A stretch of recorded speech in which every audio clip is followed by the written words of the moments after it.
السلام عليكم ورحمة الله وبركاته. عاملين ايه؟ يا رب تكونوا بخير. النهاردة ان شاء الله هنعمل عشاء او غدا بسيط جدا جدا وسهل. لو انت عندك بضاية وبطاطساية وعايزة تعملي عشاء حلو او وجبة جنب الغدا، ممكن تعمليها في الغدا معاها مكرونة بصلصة او مكرونة محمرة اللي انت عاوزاه. هتبقى وجبة حلوة جدا ومتكاملة. برضو الناس المغتربين الشباب اللي عايزين يعملوا عشاء سريع او غدا سريع. البنات برضو او الولاد اللي بيذاكروا وبيسهروا ممكن تعملوها سهلة جدا. طبعا لو انت عيلة هتضاعفي الكمية، يعني هتستخدمي بيضتين مثلا، بطاطستين، اللي انت عاوزاه. هتشوفوا الكمية في الاخر هتبقى عاملة ازاي وعلى اساسه هتحددوا. اول حاجة البطاطساية هقشرها. تمام. انا بستخدم المقشره دي. طبعا البطاطس اللي هي بالطينه دي هي بتبقى جايه كده. وعلى فكره البطاطس دي بتبقى جميله جدا من جوه، يعني بتبقى صفرة، بس هي طبيعي ارضها بتبقى طينيه كده. انا بقشرها بالمقشره دي. طبعا كل ده هينضف دلوقتي، هنضفه. بس حبيت اعمل معاكم الخطوات كلها. تمام. المقشره دي سهله، بتخليكي تتحكمي في سمك القشره، مش بتطلعي قشره زياده لانها اصلا قشرتها خفيفه. تمام. وكمان مش بتعور ايديكي في الشتاء ده، الواحد ايديه بتتعور كتير جدا يعني. فانا اول حاجة هقشرها وبعدين هروح اغسلها وانضف القشر ده وارجع معاكم نشوف هنكمل ازاي. ودلوقتي بعد ما قشرنا البطاطس هبتدي ابشرها بالمبشرة. عايزة تعمليها على الناحية دي تمام، عايزة تعمليها على الناحية الصغيرة دي تمام، بس انا بحب اعملها على الكبيرة. فهبشرها بسم الله الرحمن الرحيم.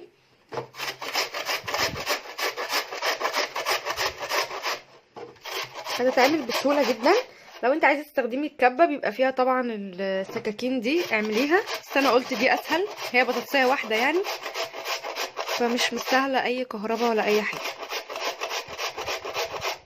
هتعملك كمية حلوة صدقيني. البطاطس المبشورة عكس طبعا لما تكون مطبوخة بطاطسية تكون قليلة. هنضيف عليها مكونات بسيطة جدا من البيت. بصلة وقرن فلفل. الناس بس اللي يقولوا العنوان وانتوا بتقولوا مثلا بطاطساية وبيضة او حاجة وبنلاقي حاجات تانية. يعني البطاطس ممكن تكون غالية، ممكن تكون مش متوفرة دايما. البيض برضو هكذا، مش كل الناس ساعات بيبقى عندها بيض. البيض ساعات بيخلص، لكن ما اعتقدش في بيت هيبقى مفيهوش فلفل وبصل. يعني البصل تقريبا كل الاكل بيبقى يعني محتاج بصل. تمام. انا كده خلصت، يعني هي الحتة بس الصغيرة دي هخلصها.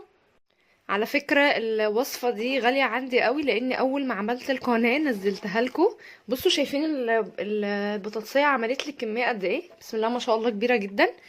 انا هعمل ايه دلوقتي؟ هحطها في طبق. ثواني. هو مش طبق، هو بولة. هجيب بولة واحطها فيها وهنقعها في شوية مية تغطيهم، واسيبها بتاع 10 دقايق على ما نجهز بقية المكونات، علشان انا عاوزه النشا اللي فيها تطلع، ما يبقاش فيها نشا كتير. تمام.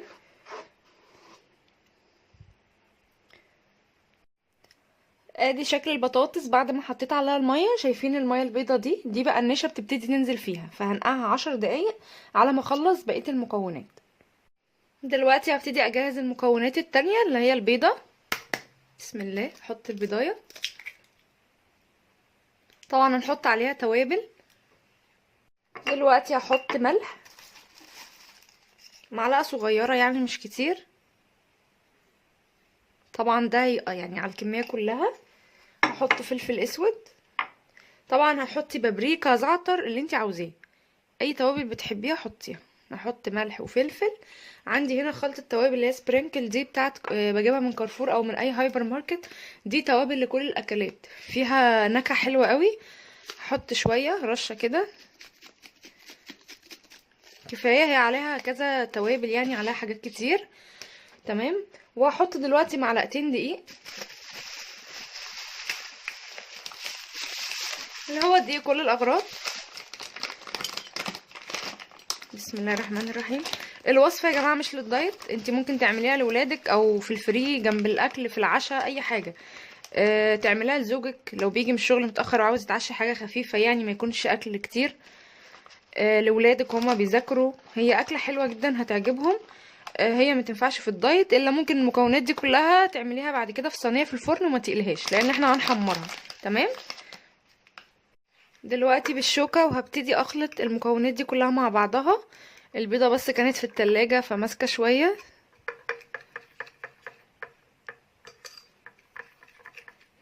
لو حسيت ان الدقيق كتير ممكن تخليها معلقة ونص بس، يعني قبل ما تعمليها حطي معلقة ونص الاول وبعد كده زودي دقيق لو احتجتي.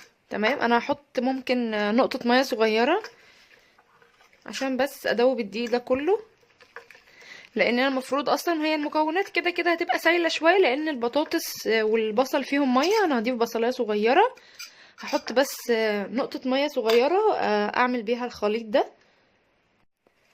خففت انا القوام بمعلقتين ميه وبقى القوام عامل كده. هو ده القوام اللي انا عاوزاه ومحتاجاه.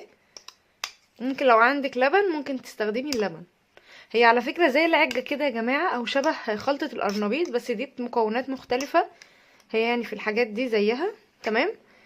دلوقتي هصفي المية اللي في البطاطس كويس جدا في مصفى وارجع معاكم تاني. خلاص صفيت البطاطس من المية كويس جدا وعصرتها كويس جدا عشان ما تفكش مني وانا بعملها. تمام. دي بطاطسايه يعني ما شاء الله، شايفين الكميه عامله ازاي. والبضايه اهي زودتها بشويه ميه بس عشان تفك مع الدقيق. الاحسن تستخدمي معلقه ونص دقيق عشان ما تبقاش جامده معاكي. ولو هتضاعفي الكميه بطاطستين وبيضتين حطي 3 معالق دقيق. تمام. عندي هنا بقى بصلايه صغيره وقرن فلفل مقطع برضو صغير. دول بقى يا جماعه الحاجات الزياده اللي انا مش مكتوبين في العنوان، يعني اظن هما موجودين في كل بيت. ولو مش عندك فلفل مش مشكله، حطي بصلايه وخلاص. دي بصلايه صغيره عشان عامله بطاطسايه واحده. كل واحد حسب ادرى بالكميه او العدد اللي هياكل. هتزودي هتشوفي في الاخر الكميه عامله ازاي. لقيتيها قليله يبقى ضعفي الكميه وانت بتعمليها. هنزل بقى بالسوائل. بسم الله الرحمن الرحيم. الاكله دي لذيذه جدا جدا جدا، هتعجبكم قوي، مش هتبطلوا تعملوها. بس طبعا في الفري او ما تعملوهاش ليكوا انتوا الناس اللي عامله دايت. تمام كده. هنبتدي بقى نقلبهم مع بعض كويس جدا. وطريقه قليهم القلي بتاعتهم سهله جدا. تمام. هي بيبقى لونها كده. عايزه تزودي بقى معلقه صغيره بابريكا، معلقه صغيره كاري، زعتر مجفف اللي انت حباه. انا حابه التوابل دي فيها كل حاجه مع شويه ملح وفلفل. دلوقتي هنروح على النار عشان نحمرها ونشوف الشكل الجميل النهائي. دلوقتي الزيت سخن. هبتدي بقى انزل المكونات بتاعتي. ده بقى شكلها على ما الزيت سخن. هاخد معلقه كبيره كده وابتدي احطها، وهظبطها بقى على شكل دايره او قرص. تمام. طبعا اللي كان في الطاسه دوت انا كنت يعني بختبرها اهو. هحاول اعملها شكل القرص. طبعا الزيت ما يكونش كتير قوي ولا قليل. والتالتة اهي. حاول المها كده تبقى قرص على بعضه. الطاسة مثلا هتاخد 3. هسيبهم كده معاكم. انا هوريكم خطوة التحمير او القلي دي مع بعض نشوفها واحدة واحدة. تمام. طبعا احنا بنحاول نسويها اهو عشان تبقى زي القرص كده. هي اصلا معروفة باقراص البطاطس او عجة البطاطس. ممكن تعمليها في الفرن مفيش مشكلة. ههدي بس النار شوية عشان لو النار عالية قوي ما تتحرقش. انا عايزاها تستوي كويس جدا من جوه ومن بره. يعني تبقى النار متوسطة شوية، يعني من متوسطة لهادية.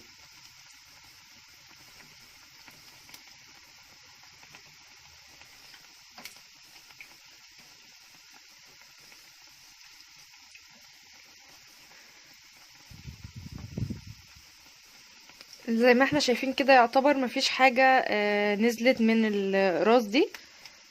احاول بس اوسطنها كده عشان حاسة ان ده مش واصل له النار اهو. هسيبه بس دقيقة كده عشان ما اطولش عليكم الفيديو قوي. بصوا انا قلبتها على الناحية التانية بعد شوية، فهي لسه ما اخدتش اللون الذهبي اللي هو ان هي استوت. هي يدوب اخدت لون كده ذهبي خفيف. فانا مش هقلب الباقي دلوقتي، هسيبها لحد ما تعمل لون ذهبي كده كويس حلو، وهقلبها. ولما تستوي هطلعها وهعمل نفس الكمية بنفس الطريقة واوريها لكم في الاخر خالص. دلوقتي خلصت الكميه كلها، ما شاء الله ما شاء الله، بجد عملت لي كميه حلوه جدا. انا ما كنتش متخيله ان هي البطاطسايه والبيضايه يعني ومعلقتين الدقيق والبصلايه يعملوا كل ده.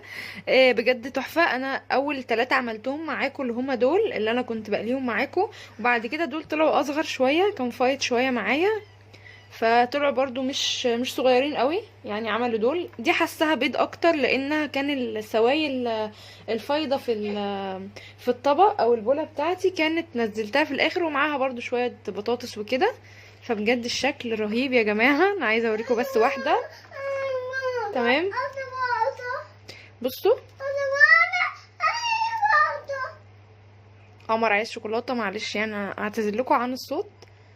بجد جميلة جدا، طعمها حلو. تعملي معاها مكرونة، تعملي معاها ينفع بقى بدل ما تحمري مثلا بطاطس تعمليها لهم حاجة جديدة مع كفتة مع بيض. مثلا لو هتعملي بيض ومكرونة تعمليها البطاطس دي جنبها، تحطي عليها بيضاية واحدة. نوعي فيها زي ما انت حابة وكليها مع اي حاجة انت عاوزاها. لو عجبكم الفيديو ما تنسوش تعملوا لايك وتشتركوا في القناة. بحبكم جدا، والسلام عليكم ورحمة الله وبركاته.